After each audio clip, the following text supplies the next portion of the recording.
I dragged myself up to my second-floor apartment after my overnight shift at the ER. The key slid comfortably into the familiar lock of my door. I stepped inside and let out a sigh. Home, I whispered, almost to myself. With a practiced nudge from my hips, the door closed behind me. Keys went into the bowl on the side table, purse landed on the couch, and I headed to the kitchen for a well-deserved fireball and apple cider.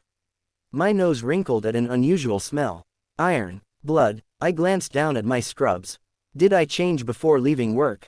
Yes. Clean scrubs. My shoes, also clean. My nose led me down the hall to the bedroom. I flipped on the light and my breath hitched.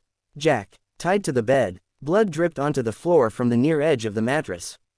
Christ. I stumbled back, using the wall to steady myself. I squeezed my eyes shut, inhaled deeply, and exhaled slowly. Composed, I surveyed the scene. 8 pints, I estimated, had drained from his sliced femoral artery. Pointless, but I went to the body and checked for a pulse anyway. Jack, my ex in every terrible way, was dead in my bed. I took a shaky breath and walked to the couch, dug into my purse, pulled out my phone, and dialed 911.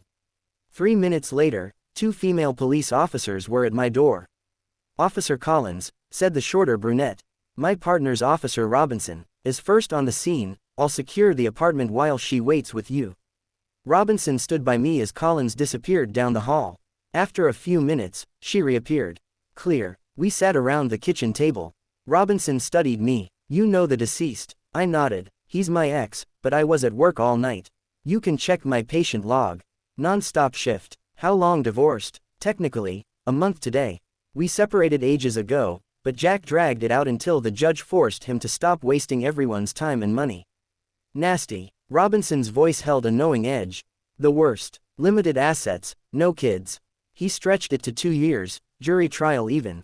His parents funded it. I filed for bankruptcy. I just wanted out. He wanted to hurt me. Robinson held my gaze. I get it. I left a controlling ex who made my life hell. My partner here had it even worse.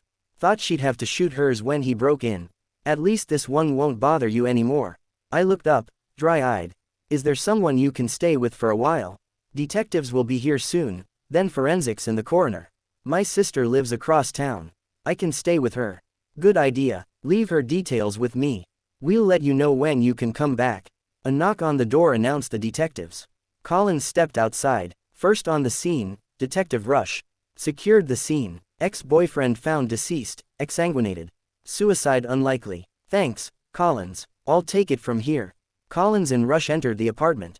I stood, forcing my voice steady. Officers, I'm fine. I can go to my sister's.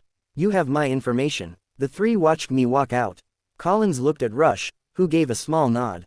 You 2 can leave. Report it up, but don't dawdle. Yes, sir, Robinson said, heading for the door. Collins, Robinson, good work, Rush called after them. They nodded and left. Safely in their squad car, Collins shook her head. Robinson glanced over. Everything okay? Nice work tying him up, Robinson. But I found one of your hoop earrings on the floor. Robinson touched her ear, her eyes widening. Shit, exactly. You never leave anything behind. Getting sloppy. Don't worry, this doesn't stick to the ex-wife. So, anything juicy in divorce court this week?